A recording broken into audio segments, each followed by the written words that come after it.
Pengertian distribusi sampling. Yang dimaksud dengan sampling adalah pendataan sebagian anggota dari populasi yang diambil sebagai contoh atau sampel, atau dikenal juga dengan penarikan sampel atau contoh dari suatu populasi yang akan diteliti. Penarikan sampel yang baik haruslah presentatif, yaitu bahwa besaran atau ciri sampel dapat memberikan gambaran yang tepat mengenai besaran atau ukuran populasi. Beberapa hal yang harus diperhatikan dalam penarikan sampel yang baik. Yang pertama adalah keacakan atau randomness sampel, yaitu sampel dipilih dari populasi di mana setiap anggota populasi memiliki peluang yang sama terpilih menjadi anggota ruang sampel. Yang kedua, ukuran sampel, yaitu banyaknya individu, subjek, atau elemen dari populasi yang diambil sebagai sampel. Yang terakhir adalah teknik penarikan sampel atau sampling, yaitu sesuai dengan kondisi atau sifat populasi. Berikut perbedaan antara statistik sampel dengan parameter populasi ditunjukkan pada tabel berikut. Teknik penarikan sampel. Teknik sampling adalah teknik atau metode untuk memilih dan mengambil unsur-unsur atau anggota-anggota dari populasi untuk digunakan sebagai sampel secara representatif. Teknik sampling banyak menggunakan teori probabilitas, sehingga berdasarkan tekniknya dikategorikan menjadi dua, yaitu probability sampling dan non-probability sampling. Yang pertama adalah probability sampling, yaitu adalah teknik sampling di mana setiap anggota populasi memiliki peluang sama untuk dipilih menjadi sampel. Dengan kata lain, semua anggota tunggal dari populasi memiliki peluang tidak nol. Teknik ini melibatkan pengambilan acak dari suatu populasi. Yang kedua adalah non-probability sampling, yaitu adalah setiap anggota populasi memiliki peluang nol, artinya pengambilan sampel berdasarkan kriteria tertentu seperti judgement, status, kuantitas, kesukarelaan, dan sebagainya. Penarikan sampel acak dapat dilakukan dengan dua cara. Yang pertama adalah penarikan sampel tanpa pemulihan atau tanpa pengembalian, yaitu apabila setelah didata, anggota sampel tidak dikembalikan ke dalam ruang sampel. Yang kedua adalah penarikan sampel dengan pemulihan, yaitu setelah didata, anggota sampel dikembalikan ke dalam ruang sampel. Berdasarkan ukurannya, maka sampel dibedakan menjadi dua. Yang pertama adalah sampel besar jika sampel lebih besar dari 30. N lebih besar dari 30. Yang kedua adalah sampel kecil. Jika ukuran sampel kurang dari 30, maka N lebih kecil dari 30. Distribusi sampling rata-rata. Distribusi sampel statistik yang paling populer dipelajari yaitu distribusi sampling rata-rata. Beberapa notasi yang perlu diperhatikan untuk membedakan populasi dan sampel yaitu N kecil sama dengan ukuran sampel, N besar sama dengan ukuran populasi, X sama dengan rata-rata sampel, mu sama dengan rata-rata populasi, S sama dengan standar deviasi sampel, sigma sama dengan standar deviasi populasi. Mu X sama dengan rata-rata antar semua sampel, sigma X sama dengan standar deviasi semua sampel atau standar error galat baku. Yang pertama yaitu distribusi sampling rata-rata sampel besar. Dalil 1. Jika sampel berukuran sama dengan N lebih besar dari 30, rata-rata sama dengan X. Diambil dengan pemulihan dari populasi berukuran sama dengan N, distribusi normal, rata-rata sama dengan mu, simpangan baku sama dengan sigma. Maka distribusi rata-rata akan mendekati distribusi normal dengan yang pertama rata-rata antar semua sampel sama dengan mu X bar sama dengan mu. Lalu standar error atau galat baku mean mempunyai rumus sigma X sama dengan sigma dibagi akar N. Lalu nilai skor baku Z atau luas kurva normal mempunyai rumus Z sama dengan X dikurangi mu dibagi sigma X. Contoh 1. PT Aqua adalah perusahaan air mineral. Rata-rata setiap hari memproduksi 100 juta gelas air mineral. Perusahaan ini menyatakan bahwa rata-rata isi gelas Aqua adalah 250 mili dengan standar deviasi 15 mili. Rata-rata populasi dianggap penyebar normal jika setiap hari diambil 100 gelas Aqua sebagai sampel acak dengan pemulihan. Hitunglah A. Standar error atau galat baku sampel tersebut. B. Peluang rata-rata sampel akan berisi kurang dari 253 mili. Penyelesaian. Karena dengan pemulihan maka diselesaikan dengan dalil 1. Diketahui N besar sama dengan 100 juta, mu sama dengan 250 mili, sigma sama dengan 15 mili, dan N kecil sama dengan 100. Jawaban, kita cari jawaban A terlebih dahulu, standar error atau galat baku sampel. Mempunyai rumus sigma X bar sama dengan sigma per akar N. Sama dengan sigmanya adalah 15, N-nya sama dengan 100. Lalu kita masukkan rumus jadi 15 per akar 100. Akar 100 sama dengan 10. Jadi 15 dibagi 10 sama dengan 1,5. Lalu kita jawab soal yang B. Peluang rata-rata sampel X bar akan berisi kurang dari 253 mili. Rumusnya adalah Z sama dengan X dikurang mu dibagi sigma X bar, di mana X-nya sama dengan 253, lalu mu-nya sama dengan 250. Sigma X bar adalah perhitungan yang pertama, yang ini hasilnya 1,5. Jadi Z sama dengan 253 dikurangi 250 dibagi 1,5 sama dengan 3 per 1,5 sama dengan 2. Jadi P dalam kurung X lebih kecil 253 sama dengan P dalam kurung Z lebih kecil 2,0. Lalu kita lihat di tabel Z-nya. Ini adalah gambar tabel Z-nya. Ini kurvanya. 0,5 adalah hasil dari luasnya 0, arsiran ke kanan ataupun ke kiri. Itu sama saja luasnya sama dengan 0,5. Lalu kita cari Z sama dengan 2,0. Ada di sini. Karena di belakangnya kosong, kita cari tabel yang 0 ini. Ketemulah hasilnya sama dengan 0,4772. Jadi 0,5 ditambah 0,4772 sama dengan 0,9772. Jadi peluang rata-rata sampel gelas aqua akan berisi kurang dari 253 mili adalah 0,9772 dikali 100% sama dengan 97,72%. Oke, kita lanjut ke distribusi sampling rata-rata sampel kecil. Yang dimana ada dua hal yang perlu diperhatikan dalam menentukan tabel T adalah yang pertama derajat bebas atau dB atau degree of freedom atau DF sama dengan V sama dengan N dikurang 1. N sama dengan ukuran sampel. Yang kedua, nilai alfa adalah luas daerah kurva di kanan nilai plus T-table atau luas daerah kurva, di kiri nilai kurang T-table. Biasanya nilai alfa adalah 0,1 sama dengan 10% atau 0,05 sama dengan 5%, dan seterusnya. Oke, kita menggunakan dalil 4, yang dimana ukuran sampel kecil N kurang dari 30. Rata-rata sama dengan X. Simbangan baku sama dengan sigma. Jika diambil dari populasi berukuran N, terdistribusi normal rata-rata sama dengan koefisien. Maka distribusi rata-rata akan mendekati distribusi kurang T dengan rumus berikut. Rata-rata antar semua sampel menggunakan rumus koefisien X sama dengan koefisien.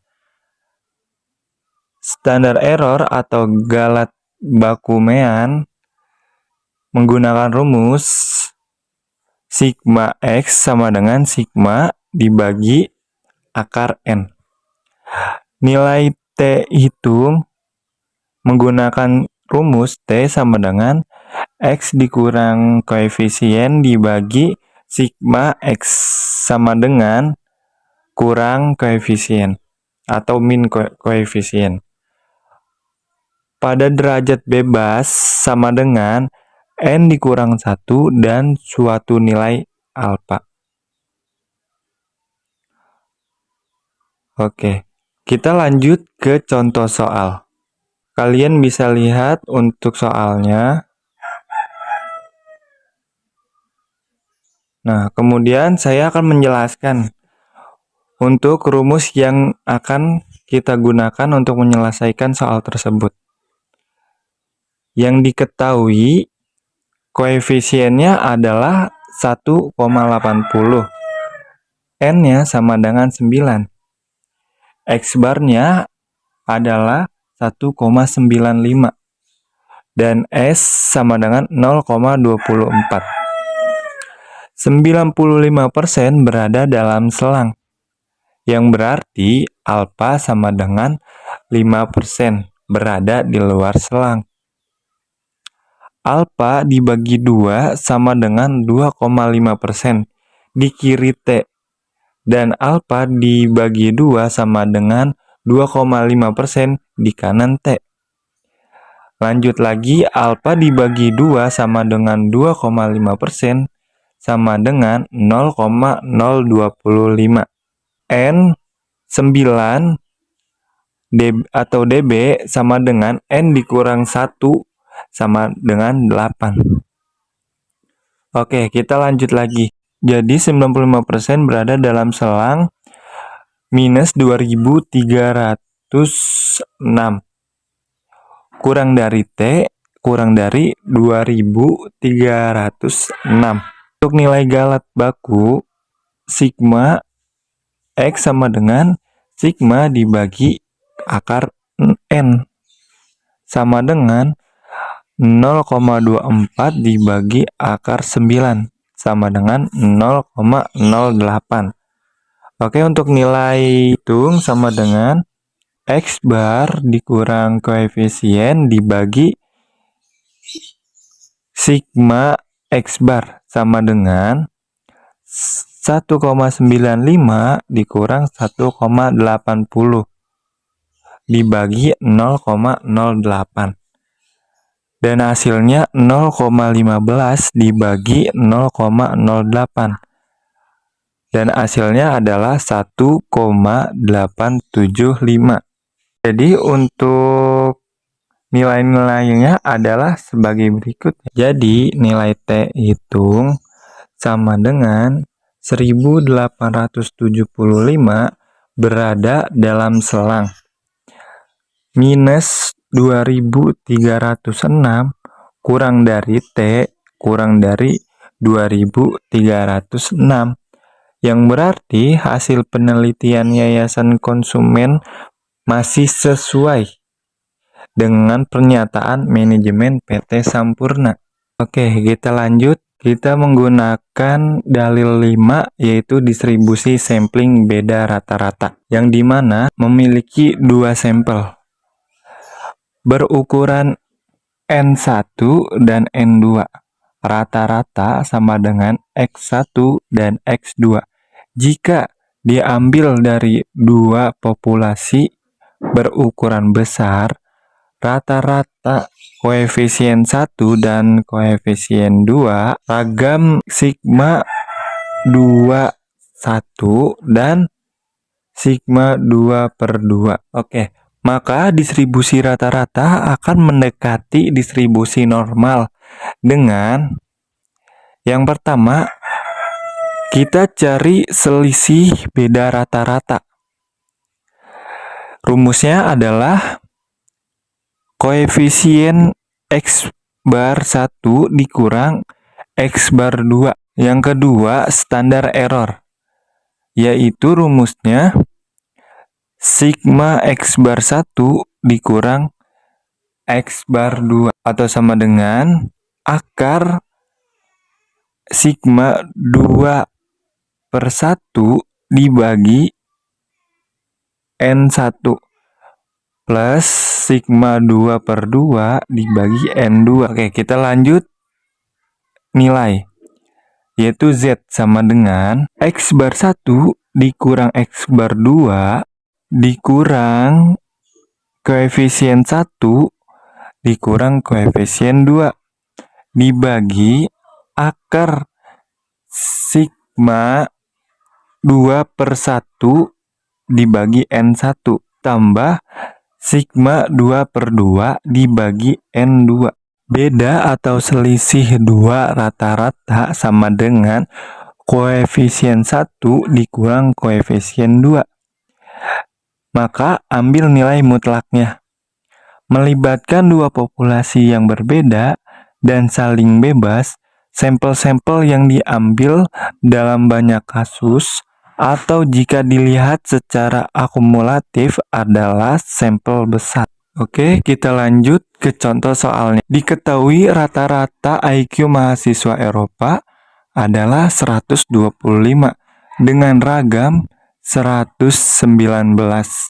Sedangkan rata-rata IQ mahasiswa Asia 128 dengan ragam 181.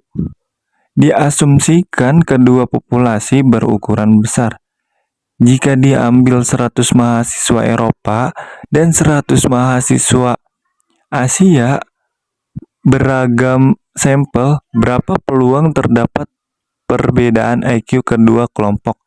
Akan kurang dari 2. Oke, untuk penyelesaiannya kita membuat tabel terlebih dahulu yang dimana populasi parameter kita tulis rata-rata dan kita tambahkan lagi ragam. Terus kita kasih juga populasi ke-1 atau untuk mahasiswa Eropanya. Nah, setelah kita isi semua, kita tulis juga diketahui koefisien 1 sama dengan 125. Koefisien 2 sama dengan 119. N1 sama dengan 100. N2 sama dengan 100. Sigma 2/1 sama dengan 119. Sigma 2/1 sama dengan 181. Setelah itu kita masukkan ke dalam tabel. Ditanyakan P X bar 1 dikurang X bar 2 kurang dari 2 sama dengan P Z kurang dari. Oke, kita menggunakan selisih 2 rata-rata. Untuk rumusnya adalah koefisien X bar 1 dikurang X bar 2 sama dengan koefisien 1 dikurang koefisien 2 sama dengan 125 dikurang 128 yang hasilnya adalah 3. Nah, untuk rumusnya adalah Z sama dengan X bar 1 dikurang X bar 2 dikurang koefisien 1 dikurang koefisien 2 dibagi akar sigma 2/1 dibagi N1 plus sigma 2/2 dibagi N2. Yang hasilnya 2 kurang 3 dibagi akar 119 dibagi 100 plus 181 dibagi 100 sama dengan minus 1 dibagi akar 3 sama dengan min 0,577 atau bisa kita bulatkan menjadi minus 0,58. Setelah kita mengetahui hasilnya, kita lanjut lagi menggunakan rumus P X bar 1 dikurang X bar 2 kurang dari 2 sama dengan P Z dikurang min 0,58 yang nilainya itu yang sudah kita cari tadi. Setelah itu 0,5 dikurang Z table sama dengan 0,5 dikurang 0,2190 sama dengan 0,2810. Jadi peluang terhadap perbedaan IQ kedua kelompok akan kurang dari 2 adalah 0,2810 dikali 100% sama dengan 28,1%.